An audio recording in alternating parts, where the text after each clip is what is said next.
Hi, my name is Jarrett Hartman. I'm the owner of smb-bookkeeping, a small bookkeeping and tax firm based in Orlando, Florida. I wanted to make a video today to compare and contrast some of the features in QuickBooks Online softwares in the QuickBooks Online software and to give an overall guide to QuickBooks Online for businesses that are looking to get started. It's also helpful information for anyone who's looking to become a bookkeeper or an accountant or to get better knowledge and a better understanding of QuickBooks Online and how the bookkeeping and accounting takes place. The QuickBooks Online software is certainly the largest and most popular software that there is. Most all small and medium sized businesses do tend to use QuickBooks Online. I really can't say enough good things about the payroll features inside of QuickBooks Online. It's really, in my opinion, the top of the line. In QuickBooks Online, the payroll features. I'll make another standalone payroll video or a few, certainly. And I've also made some other videos with some other helpful information on some key topics and features. SMBs, small and medium-sized businesses, are the backbone of the U.S. economy, and they're very important and by far the most commonly widely used software for those SMBs in the U.S. Is going to be QuickBooks Online. So here we have the standard pricing, and I typically tend to recommend QuickBooks Online Essentials. Simple Start is a bit of a lower cost, but I've found nearly 99 to 100% of the time, businesses that do start in Simple Start, they tend to need to move up to the Essentials pretty quickly. Essentials is going to be the first software that has all of the really entry-level basic features and services that a business, an operating business is going to need. Simple Start, I tend to find that a lot of those features can be completed in an Excel workbook. So I do have a very helpful Excel workbook that I recently made a video about. I'll include in that the description of that video the workbook that anyone is able to access and download to keep those organized throughout the year. QuickBooks Essentials does tend to be the product, what QuickBooks Online refers to as products, that I tend to recommend. Again, it's not a good user experience when a business owner signs up for QuickBooks Online and within a week or two they find, well, like, I really need these additional product features. I really need to move up to this Essentials. Hey, I was told it was going to be this price. Now I'm quickly being now it's all of a sudden it's this price. It tends to be not a good user experience, and it tends to not build trust early on. So I do tend to recommend the QuickBooks Online Essentials product. It does tend to have all of those features that are really going to be needed for a business that's operating, an operational business. Here are the different features. We'll see some new features it's October of 2025. At the end of July of 2025, QuickBooks Online recently rolled out a lot of AI features, and a lot of AI agents and a lot of new features to QuickBooks Online. Two of those recent changes are, the accounting agent and the payments agent, and I do see finance agent here as well. So we'll see some of those are included in Essentials. As we scroll down, we'll see Expert Tax and Expert Assisted are included. They are offering a 30-day free trial. I was on those teams for Intuit QuickBooks the first year that they were implemented. I was on the Expert Assisted bookkeeping team and also the Expert Tax team, the individual and business tax. For a time. They are good services. After the free trial, my understanding is that the cost is $49.99 a month for the Expert Assisted Bookkeeping, for example. Good services. I do offer a similar service through SMB Bookkeeping. It's through Patreon. It would include all of the texting, direct message, emails, all of the support, video, phone calls to help get the bookkeeping completed, training and one-on-one training and all of those features as well through smb-bookkeeping.com. It's $4.99 a month, which is a good deal.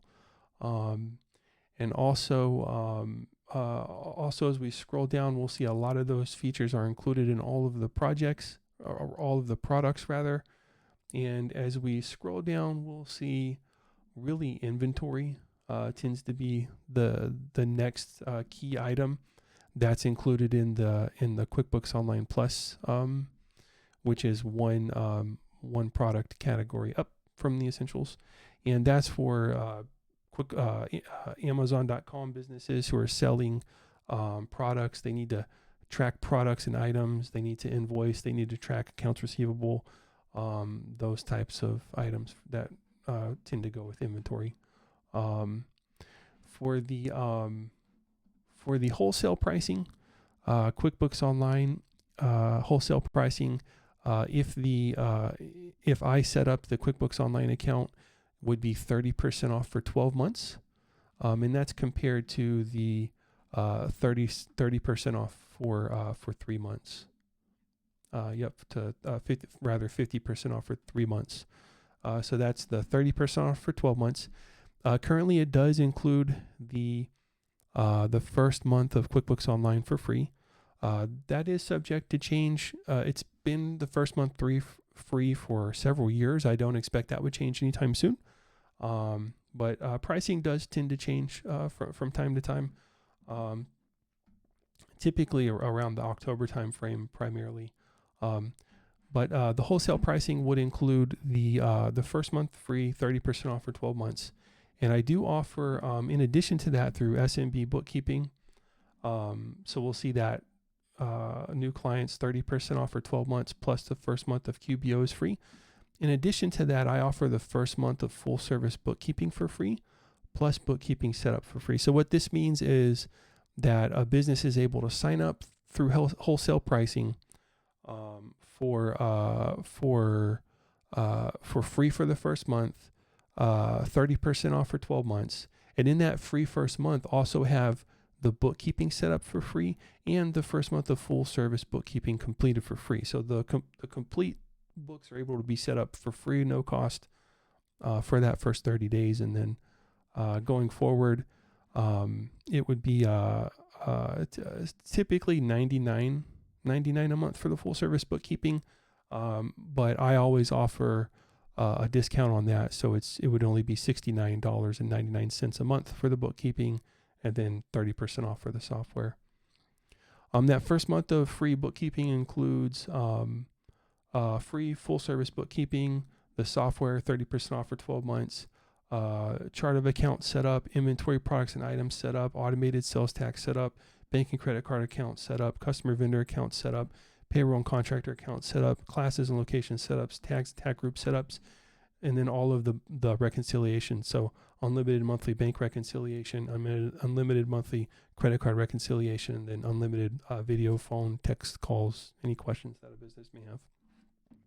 And then I do include with my social media links, the Patreon link. It's here on the website. It's on the other social media links as well. And that would be for $4.99 a month. All of the live bookkeeping support a business could need. So training and bookkeeping support in AI, assisted bookkeeping, automated bookkeeping, training on coaching. If a bookkeeper or someone's interested in becoming a bookkeeper, that sort of training and support as well. If someone's interested in becoming an accountant, that sort of training as well in the software in general and just in general bookkeeping and accounting. Invoicing, billing, AR, AP, bank and credit cards, all of those are included for $4.99 a month. And then I do offer tax services at the end of the year through SMB Bookkeeping, and those tax services are the lowest cost. So those are generally lower cost than than other tax services that are out there. So I did want to mention for the wholesale pricing. So if a business sets up a QuickBooks Online account and then invites an accountant user to access the QuickBooks as an accountant, which I'll include my wholesale accountant ID number in this video. I'll include it below on the video, and I'll also include it in the description of the video. If a business sets up the QuickBooks Online account and then invites the accountant, there's no wholesale discount. It would just be that 50% off for 3 months plus the first month free. But if the accountant user or the bookkeeping firm, if they set up the QuickBooks Online account through their wholesale account with QuickBooks Online, then it's the first month free of QuickBooks Online plus the 30% off for 12 full months. So it's a better discount if the wholesale account is set up through the accounting ID or through the bookkeeping firm. The QuickBooks Online standard monthly bookkeeping service is $199 a month, and here it would only be the $52.50 a month plus. Through SMB Bookkeeping, I do offer up bookkeeping monthly services for $69.99. So it would be a little over $100 for those services, just as we're comparing pricing. So let's see, it would be the $52.50 rather, $52.50. It would be the $52.50 plus $69.99. So you're looking at $122 for the software and the full bookkeeping services, as compared to the full bookkeeping through QuickBooks Online, which would be $199. So you're saving about $78, which is helpful each month.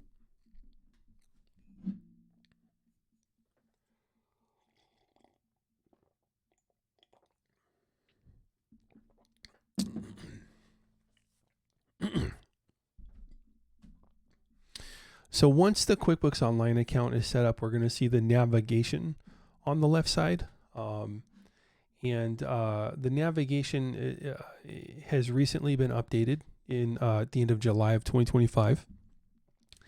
And we're going to see really the two main items, which is going to be the reports tab and the accounting tab. We also see sales and expenses there as well. Those are helpful. In the accounting tab, we're going to be able to visit that first link, which is the bank transactions.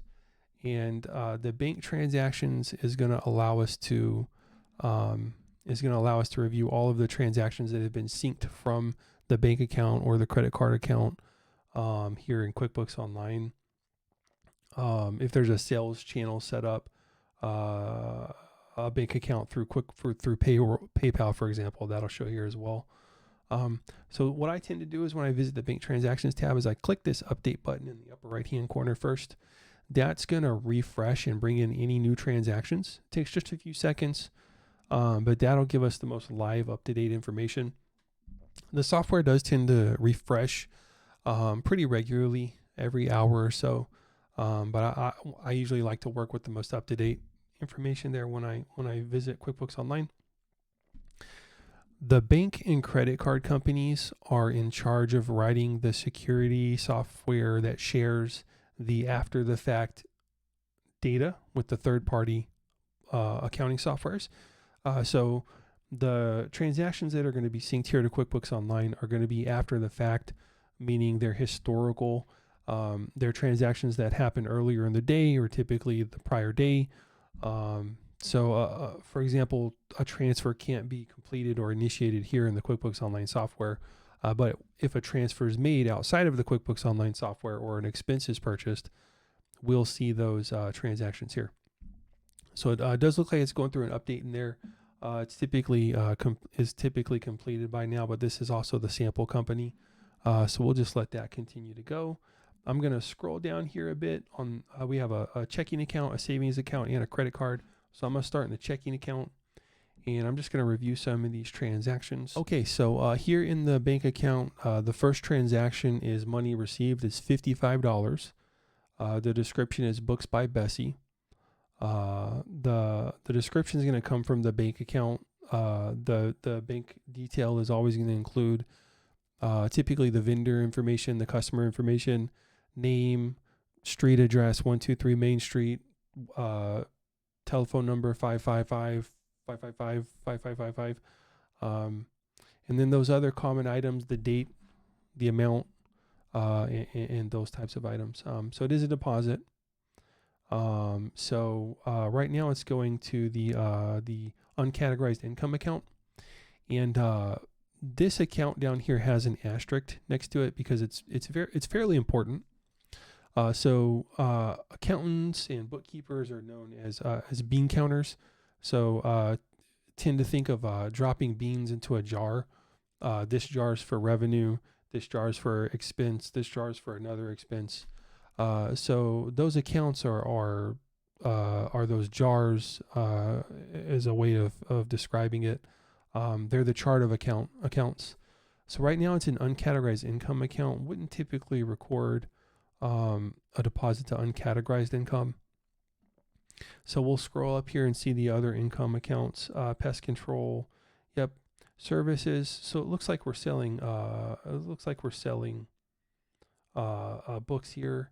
So I'm going to actually just create a new account. That's pretty common. So I'm going to select add new, and I'm going to call this book sale income. And that's just going to be a standard income account. Yep. Discounts, refunds. Yep. Other primary. And we'll select save and close. Book sale income. Yep. It's a deposit, money in. Sales receipt is for a cash sale. So a sales receipt is if someone gives us cash for a product or service sale, instead of writing it in our receipt book and sort of tearing out the receipt and going, here you go. That's a sales receipt. That's the main difference between a deposit and a sales receipt. So I'm just going to select add there. That'll record that. We have a rental income here. It's currently, again, uncategorized. So I'm going to select the transaction deposit. Yep, it's money in. Let's see if we have rental income here. I don't see rental income. So I'm going to go ahead and create that as well, just to make sure everything's organized. Add new. We'll call this rental income. Yep. It's a standard income account. Other primary. And we'll select save, and then we'll record that one as well. So when I select add here on the transaction, that's going to move it from the for review tab to the categorize tab. For review means it's synced from the bank or credit card or third-party financial institution. And categorized means it's been posted to the books. It's been posted to the chart of accounts account, and that it's been recorded. So we can click that categorized account. We'll see those transactions we recently categorized. We can undo them, move them back to for review, or we can make changes there. Excluded is for duplicate transactions, and don't tend to see very many duplicate transactions these days. So rental, it's money spent, so that's going to be rental expense. Again, we're going to go to that account there with the asterisk, and it's a rental expense. So we'll type in rental. Yep, here's an expense, equipment rental. It's an expense. Yep. No customer vendor yet. I'm just going to record the transaction. If we add a rental, if we add a vendor, customer, or project here, that's going to keep a list for vendors, a list for customers, a list for projects. So as we pay a rental here, that's the name of the company, that a rental will have a vendor, a specific vendor list inside the overall vendor listing, showing that those transactions there. And I'm just going to record that. Yep. Now the software is going to remember what I just did for that last transaction. It's going to recognize, oh, that's the same vendor. Now it's green. So now I'm just going to click add. It's going to record it to the same account. So this is money spent, $75. It's showing two matches. The main difference between a match and recording a transaction without a match. For example, this transaction here doesn't have a match to 6 hardware. Is if we match the transaction, it's going to match the the transaction to a record that's previously in QuickBooks Online, so there won't be a duplication. If we just record the transaction, there could be a duplication. So there's a bill payment here, $75 books by Betsy, and there's an expense for $75 PM seats. So I can see in the description line here from the bank that it's for PM seats. And I'm just going to resort that. Yep. So I'll see here in the bank description is from PM. So it's that expense. There's only one, so we'll match it. We can we can also go to the bank register. We'll see those expenses there. For example, let's go to October of 25 in the bank register. So now we're going to go to October of 25 in the bank register. I believe that was for $75. So there's that expense right there. There's that expense right there. So it's only there once.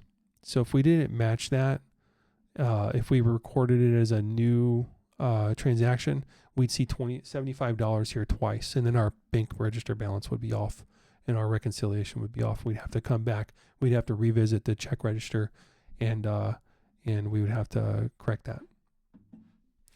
Okay, so from the bank register page, I did want to next review the chart of accounts. So I'm just going to click upper left-hand corner here, to chart of accounts. That's going to take us back to the chart of accounts. And the chart of accounts is going to be the core of the bookkeeping and accounting system that the business uses. So these are the core accounts that the business is going to use. They're going to be income and expense accounts. They're going to be revenue, asset, liability, equity accounts. So we'll see also bank accounts, credit card accounts. There's a credit card there. There's the bank and savings accounts we saw in the bank transactions tab. So chart of accounts is important. We can always add a new account here. We can edit an account. We can import a list of accounts in Excel, for example. Some bookkeepers or accountants, they prefer to numerize their chart of accounts. First expense account will be 1, 2, 3, 4. Second expense account will be 1, 2, 3, 4. 1, 2, 3, 5. Next expense account will be 1, 2, 3, 6. It'll be numerized.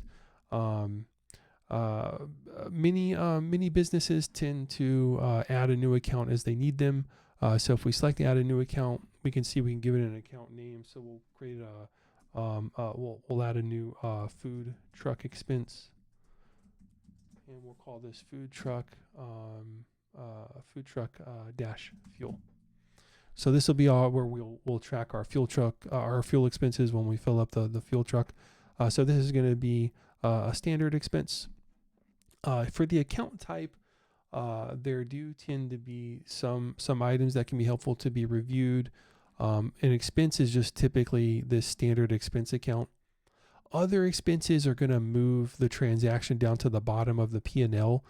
Tend to be items like amortization, maybe depreciation, other expenses, miscellaneous donations to charitable organizations, for example, tend to be in that other expense category.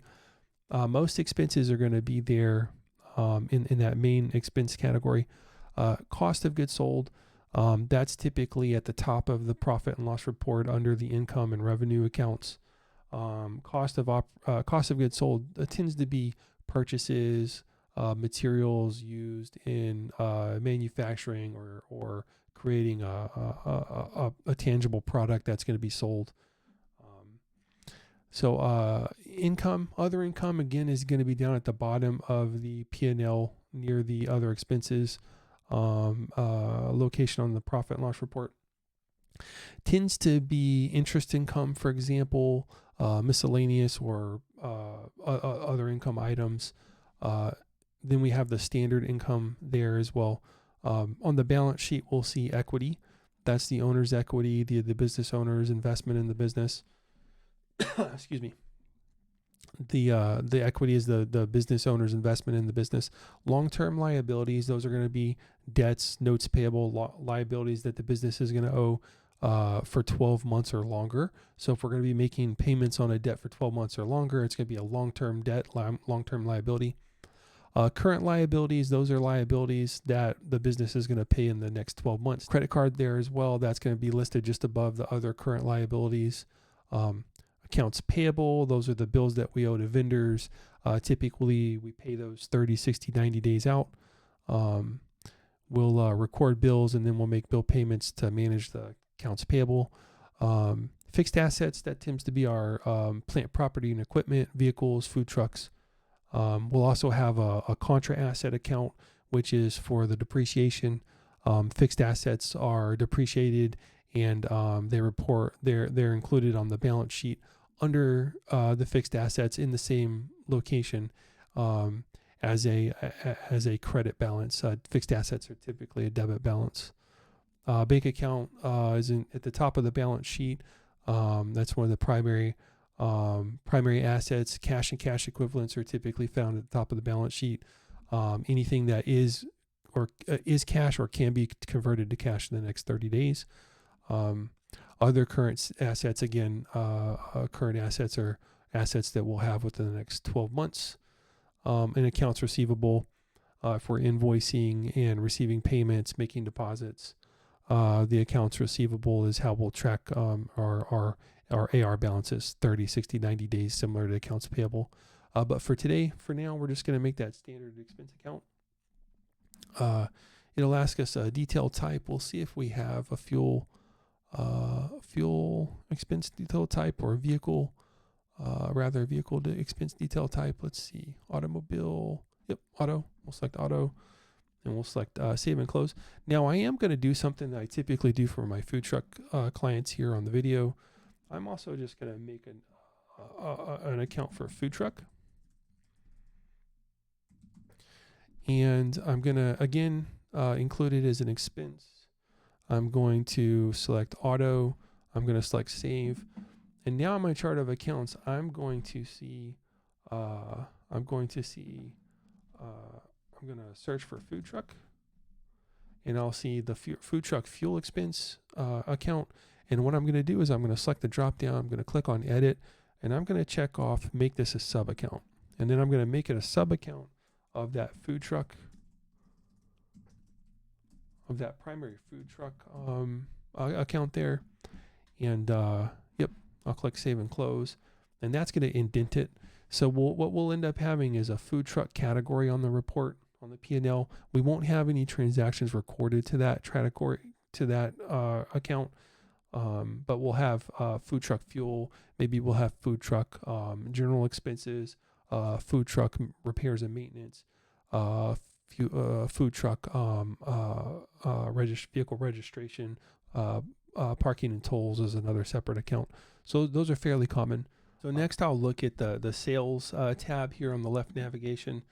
So sales is where we're going to enter our invoicing, where we'll be invoicing our customers.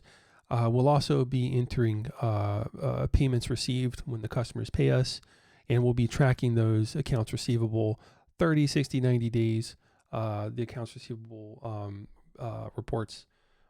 So here in accounts receivable, or rather here in sales, I'm going to select overview. We have sales transactions. I'm going to go ahead and click on invoicing. So here in the invoicing, we'll see that we have some invoices. When the invoice is deposited in green, that means we've received the payment and the payment's been deposited. Yep, there's the payment there. So we'll be able to, payment number 31. I'm just going to click on it to view it. So yep, we have a reference number, check 6552. Most likely that's the check that that the customer paid us with. There's our invoice there. It's included in the deposit. Yep. So here we have a circle with an explanation point. That means that the client has not paid us. It's overdue 19 days. It's partially paid $239. So there's a balance outstanding. So if we take the payment that we received, deducted from the balance, 459 minus 239. So we'll have an outstanding balance of $220. It's 19 days overdue. So when we run the AR report, we'll see that it's in that first column, the 30 days. It's within 30 days overdue. So we'll see a line item for Amy's Bird Sanctuary. It'll show 220 there, and any other outstanding. Down here we have 45 days overdue for bills when shopped. So we'll see that $85 in the next column on the accounts receivable report, the 30 to 60 day column. So we show paid here, not deposited. So paid means that we've received payment for it. We've received a check for the payment. So for example, invoice number 1004 for Cool Cars. We've received check payments. Let's add these up quickly. Okay, so we received payment number 61 for 694 and payment number 120 for 1675.52. It's a total of 2369.52. That agrees to the amount that was paid. So we don't have a deposit yet. So that just means that it's not deposited. Maybe we've received the checks there in our little check envelope next to our desk or our cash register, and we'll go next time we go to the bank tomorrow or later this week or next week. We'll make that deposit. So that's the difference between paid and deposited. Once the checks are deposited, we've marked them as paid in the QuickBooks Online software, reducing the accounts receivable balance to zero or partially reducing it and showing an outstanding receivable balance. I did make a very helpful, simple video for the invoicing steps in QuickBooks Online. It's a really simple 3-step video where you just create the invoice, receive the payment, make the deposit. As long as we follow those 3 simple steps, we're going to see that our accounts receivable balances are going to be accurate and reliable. So I am going to take a look at those payments. Let's say we have payment 61 and payment 120. So I'm going to go plus create. I'm going to select receive payment, and then we'll see plus create, receive payment. We'll see the history icon. I'm going to click to the left, history, and we'll see those the total listing of those payments. Okay, so here are those payments for Cool Cars that we were just reviewing. So it was $1675.52. So that's that payment there. So $1675.52, and the other one was for $694. I'm just going to scroll down here in the history until we locate that other payment. Oh, there it is right there. Cool Cars, $694. Okay, so those are the invoices. Those are the payments that were received, and that last step would be to make a deposit. So I did want to take a look as well at the other features here in sales. Take a look at products and services. So this is helpful. This is where we're able to add products and services. If we're selling a product online, we can add those. If we also have services, we can add those. For example, here, a design service. That would be different than a pump that's being sold online. So we have a SKU, a type, inventory type versus service type, description, sales price, the cost of the item. That's going to help determine the difference between the profit margin. If it's taxable, it will track sales tax on the sale. And again, we'll have quantity on hand. That'll allow us to keep track of inventory. So that's product and services. We can always click new to add a new product or a new service. That would be certainly okay. Those are the options there. I also wanted to take a look at the invoicing. So if we do revisit invoices, we can always select create an invoice. So invoicing is always helpful to review. So we can change a lot of aspects of the invoice. We can review how the invoice is going to look in a PDF. For example, once it's emailed, we can see how the payer is going to see the invoice. Yep. There's a link there to click to pay, view invoice there. We can download it, print the invoice. Yep. Here we can select our different options and manage our options for payment. So we can accept payment methods directly in the invoice. We can allow customers to click a button, double click their iPhone. They can pay with a mobile device. It uses Face ID, and it'll process Apple Pay there for their credit cards. We can set that up, turn that on, edit those features. Yep. give discounts, a lot of other settings. Here's the design and the layout. We can choose between different colors and fonts and change the way it'll look, change the text text fonts. We can also set up recurring invoices. This is a fairly new feature, very helpful. We can have those invoices going out on a regular basis. So if we have a job that we're working on for a customer and we know it's going to take us 6 months to complete the job, maybe we're going to do progress invoicing. So we'll send them out an invoice every 30, 45, 60 days. So that allows us to complete those steps. Back in the edit, we can add products and services. So if we click the drop down, for example, that's the design service we saw on that last tab. So we can always go back and revisit products and services to update and make any changes. For example, maybe the rate is going to change. Maybe it'll go from $75 to $100 with tariffs and inflation. So we can revisit the products and services tab to update any of those products or services. We can also add the pump that we reviewed on that last tab, that products and services tab. Again, we can change quantity, rates, quantity on hand, those types of items. We can add a message there and double check everything. We can set up sales tax and the sales tax navigation on the left. That'll calculate sales tax. And it allows us to see the math there. It'll give us an invoice total. And when we're ready, we can select review and send, and that'll email a copy of the invoice out to the customer. When we select review and send, or if we select just save and close, it's going to record the invoice in the QuickBooks Online software.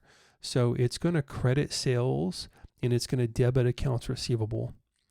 So we're going to have an accounts receivable balance, and it's going to stay there for 30, 60, 90 days on the accounts receivable report until we receive a payment. When we do receive a payment, it's going to record the payment in the undeposited funds account on the balance sheet, which is just a placeholder account, a bank account, until the deposit's made into the actual business operating account. And at that last step, the deposit, it's just going to move it from the undeposited funds to the checking account. So initially, it's going to record a credit on the income statement for the sale, a debit on the balance sheet for accounts receivable, and then when the payments are received, it'll move it from the accounts receivable to the undeposited funds on the balance sheet, and when the deposit's made, it'll move it from the undeposited funds to the checking account on the balance sheet. So that's accounts receivable and the invoicing features and how those steps are completed. Okay, so now I'm going to take a look at the expenses tab, and expenses is where we'll set up our vendors. These are the companies that we purchase services and products and goods and items from. So we'll see the vendor list here. It's just a list of all the vendors the business typically uses. For example, Books by Bessie. We saw that there were transactions for Books by Bessie in the transactions tab. So if we select Books by Bessie, that'll give us that vendor's information, the bills and the bill payments that we previously entered. The bills are somewhat similar to the invoices in their recording. They're recording economic data in the QuickBooks Online account. So when we send out a bill, when we create a bill and we select save and send or save and close, it's recording that data in the QuickBooks Online software. So it's recording a credit balance on the balance sheet, and it's recording a debit expense on the profit and loss. So when we enter a bill, it's going to show a payable. That's going to show up on the accounts payable report 30, 60, 90 days. Similarly to how we'll see a receivable will show up on the accounts receivable report 30, 60, 90 days. And that tells us our short-term, near future cash flow.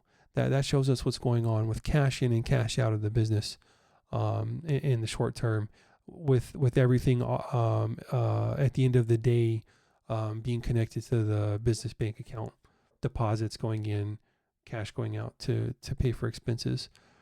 So the bill will record the expense. It'll record a payable, but it won't record the payment until a bill payment is entered. So typically, when we go to pay bills, we'll enter we'll enter the bill here. That's going to record the credit to AP, the debit to the expense. Now we show there's a bill payable. So we're going to now go to pay the bill. We'll select this bill, for example, schedule payment. It's going to allow us to pay the bill from a check.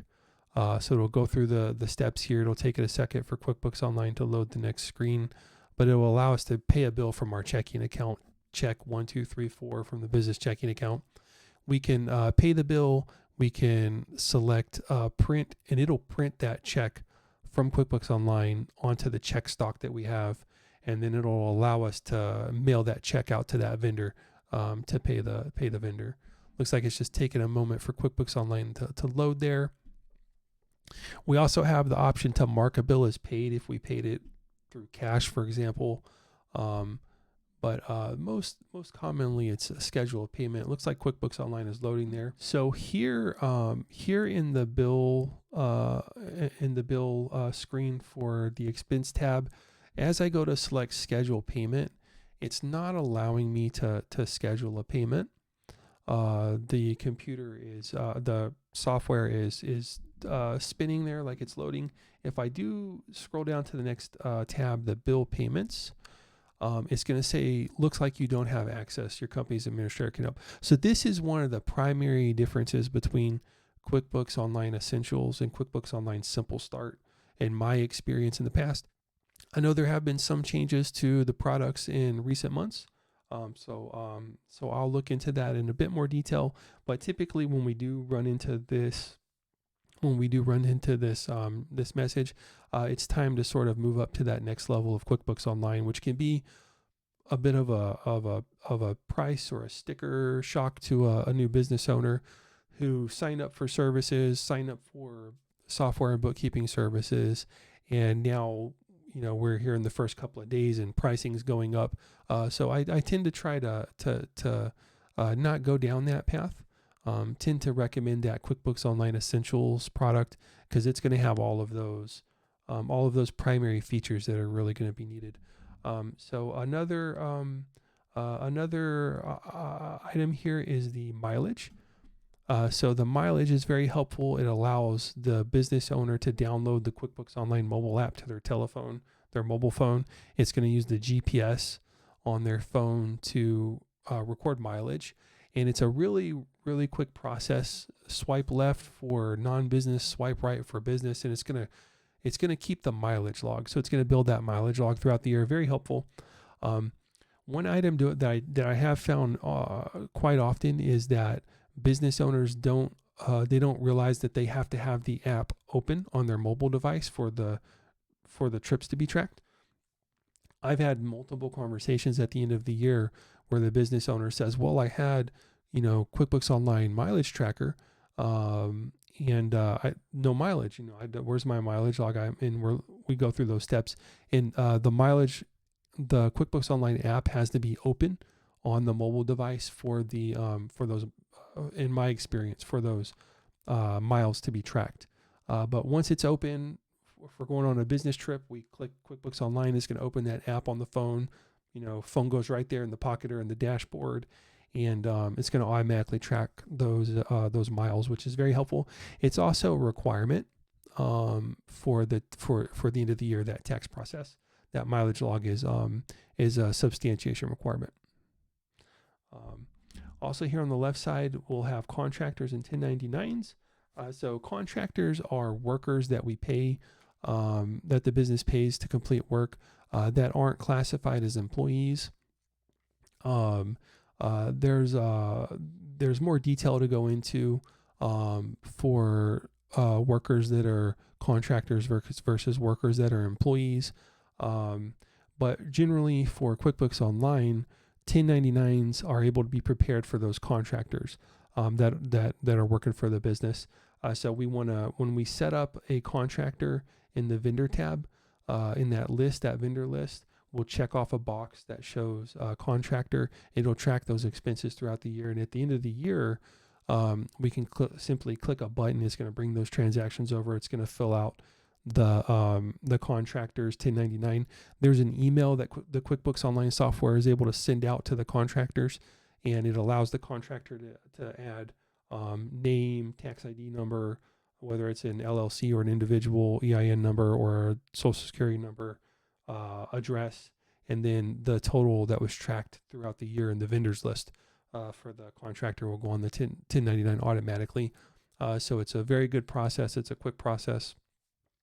Let's see here. If we select, contractors, we can find a contractor here. Brosnahan Insurance Agency. It looks like one that's shown. Okay, it's there. We can add a contractor here as well. We can add the name here. We should be able to visit the vendor list as well. If we open a vendor, let's see. There it is right there. So on the Brosnahan Insurance Agency, it's also on the vendors list. There's a checkbox to check there. Let's see if we click on their account and we'll select edit there, drop down, edit. That's going to give us the options.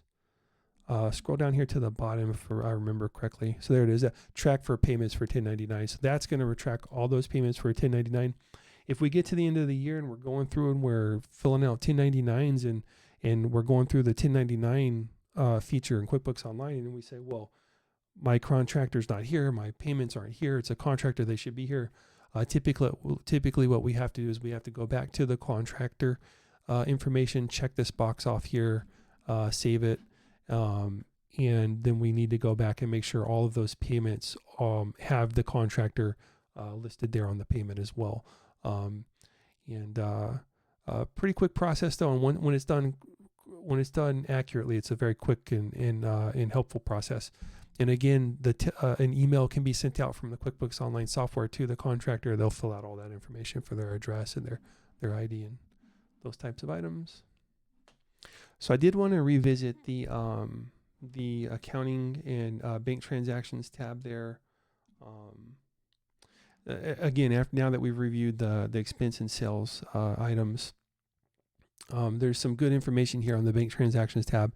It's really the best place to get orientated for an orientation in the QuickBooks Online software.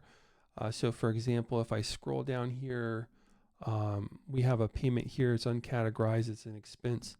It shows Hicks Hardware, but if, for example, if this had been to the Brosnahan Insurance Agency, here if we select the vendor, we'll type in there Brosnahan Insurance.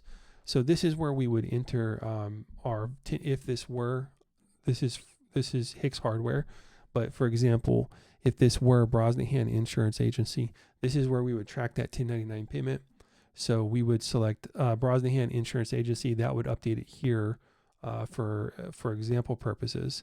And because we checked that box off for track 1099, it'll track those 1099s all throughout the year. But since that's Hicks Hardware, we're not going to save that transaction. I will type in Hicks Hardware. Let's see if we have yep, there's Hicks Hardware right there. So we'll type in the vendor. Customers are for deposits. So for example, Cool Cars, we would update that for customers if we want to populate the list for customers and vendors.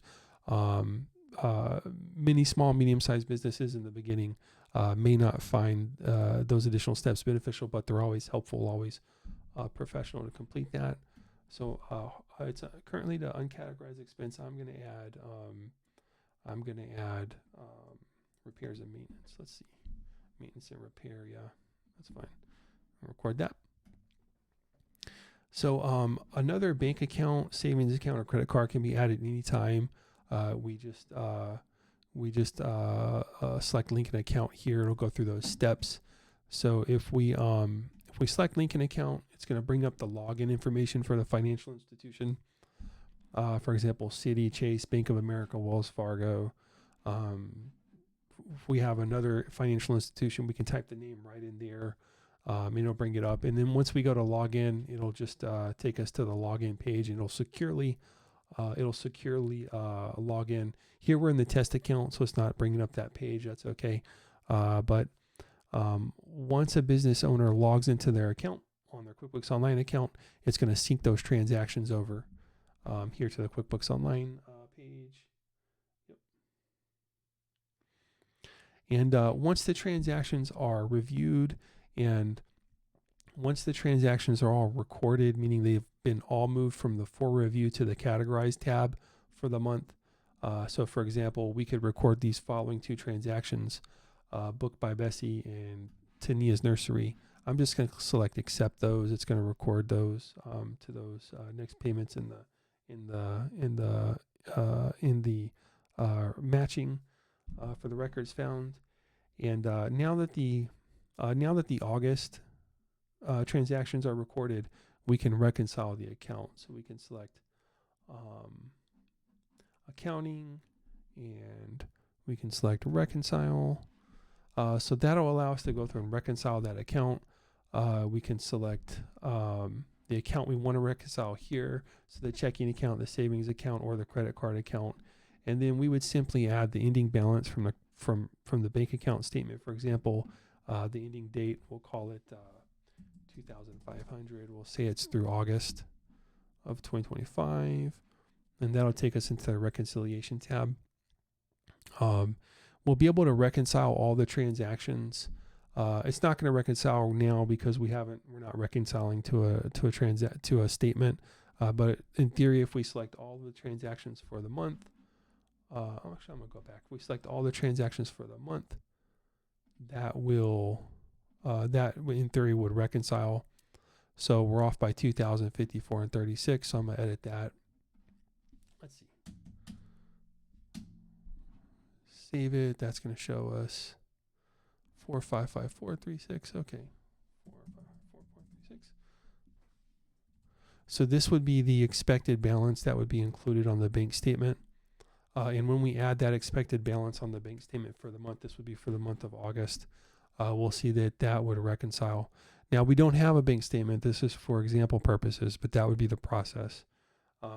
If I add that bank statement ending balance and I'm out of balance here, then I'm going to go visit the register. If we recall previously, we reviewed that. If there's any duplicates, they're going to be in the register. So here's where I would go to visit the transactions. I would compare each transaction in the register to the bank statement, and to make sure we don't have any duplicates. For example, we reviewed previously PM seats could have a duplicate, and then I would compare the ending balance. We'll see this tab here for a check. That's for that check column. That's for when we're reconciling. So we can have blank, we can have C, or we can have reconciled. Blank means the transaction synced from the bank account. C means on the reconciliation screen we've checked off that transaction. And R means the transaction has been reconciled, which means we've completed the reconciliation and we've selected finalize or complete the reconciliation on that reconciliation screen. Again, we'll go back to reconcile. Yes, we'll leave without saving. Yep. Resume reconcile. So yep, we're reconciled. So I would select finish now. I'm not going to do that because I don't have a bank statement. This is just for example purposes. I've created another video where I've made an example bank statement to reconcile, and I'll be making more of those videos in the future. We can also create rules here, which are very helpful. Yep. If we create a rule, that's going to tell the software how to record transactions. So currently there's no rules created. So if we revisit accounting and bank transactions, we'll pick another transaction. Let's take a look at the savings account and the credit card. Okay. So yep, I'm going to use this this expense here on the credit card account, the MasterCard, this Laura's lamination. So it's a $150 expense. So we'll go here and we'll add a vendor, Laura's lamination. Yep, apostrophe S. So we'll add a new vendor. And again, it'll have us save just the name. If we were tracking for 1099, we would scroll down and click that track 1099 payments checkbox just there. But we can also update telephone number, address, email information, those types of details. But for now, we'll just add the name so it saves it. We can always revisit the vendors tab and update vendor information. So the account I'm going to add to advertising, Laura's lamination. Maybe we're laminating flyers to hand out, for example. And then down here at the bottom, we'll see this create a role icon. So I'm going to select create a role. Typically what I do is I copy and paste this cell here to name the rule. It'll always have us give it a name. I typically take out commas, apostrophes. That can give some difficulties to the system. But we'll see it's an expense. This detail line here is going to come from the bank or credit card statement. So it'll be the vendor name, the address, telephone number, store number. So for example, if it's Walmart 1234, maybe that's from California. If it's maybe Walmart 5555, maybe that's from Ohio. But QuickBooks Online, they'll recognize telephone numbers, addresses, store numbers. And every time that information is synced to QuickBooks Online, for example, this store number versus that store number, it'll telephone number, address, it'll recognize the expense and it'll record it to that category. So for now, we'll put it to advertising. It's okay to select auto add. That will record the transaction automatically, and then we won't see the transaction in the for review tab. It's also okay to turn off auto add, which is what I typically do. This automates the books.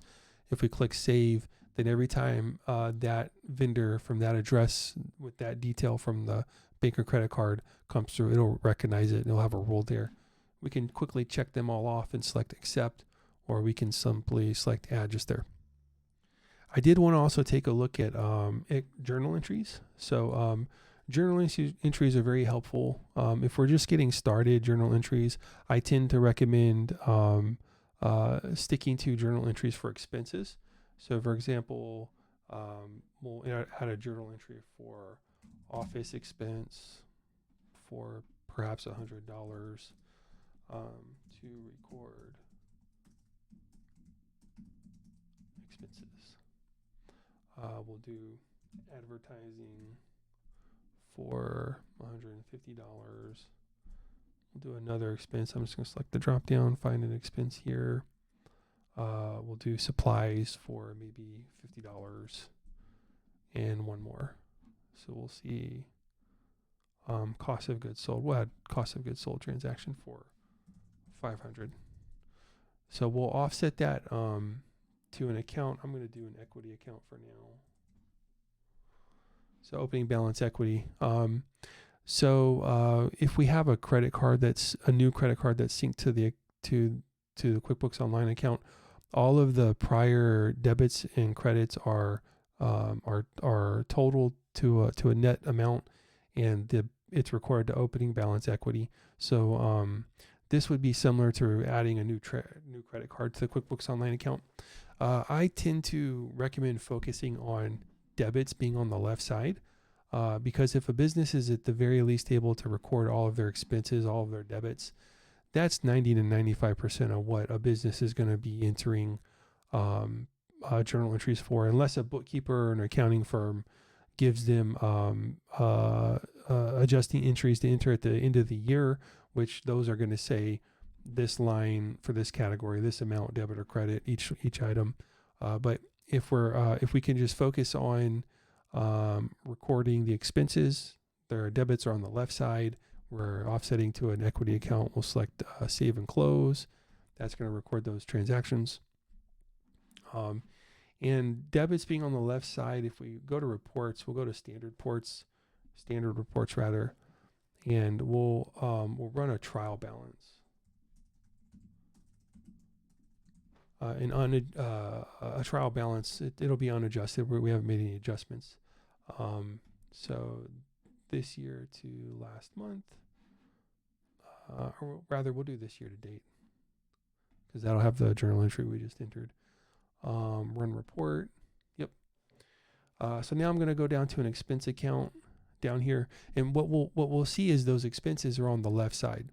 So revenue is a credit, which is on the right side, and expenses are a debit, which is on the left side. And again, all accounts have a natural balance, credit or debit balance. So checking balances are typically debit balances. So right now it's showing a credit in checking. So I would want to look into that. That stands out. But savings has a debit balance. Accounts receivable are debit balances. Accounts payable again are credit balances. So that's why, when we record the bill, In QuickBooks Online, it's posting a credit to accounts payable and it's posting a debit to the expense account until the accounts payable account is reduced with a payment. So it'll show accounts payable aging summary 30, 60, 90 days. And it won't be until we credit the bank account and debit accounts payable to offset it that will show a payment. And similar to accounts receivable, it's just reversed. But for journal entries, debits being on the left side, that's one of the items I tend to recommend being aware of. And so, for example, we posted a transaction to advertising for $150. So now we're going to drill down into the advertising account, and we'll see on the 28th we have a transaction there for $150. So we can select that. It'll open up the transaction again, the journal entry, and we'll see those expenses being on the left side. And I often find that if a business is able to record journal entries, if they can focus on understanding that those debits are on the left side for the expense categories, they're able to record all those expenses, which is very helpful 95% of the time. Back to summary. And a trial balance is just the balance sheet and the profit and loss report together. So the balance sheet is up here, assets, liabilities, equity, and then income, revenue, and expense accounts there. So I did want to run as well a profit and loss and a balance sheet report just to review those quickly. So standard reports, we'll see profit and loss there.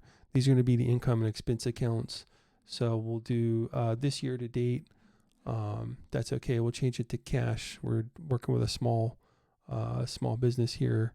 We'll leave it at accrual because we're also working with accounts payable and accounts receivable. So this is current year. We'll see the income accounts here at the top, cost of goods sold accounts here, and then we'll see the expense accounts here down at the bottom. So if we, for example, if we revisit the chart of accounts, so accounting, chart of accounts, we'll see those same accounts here. So here's the accounts. We have income accounts here, income accounts. Then we have our expense accounts. Those are on the P&L.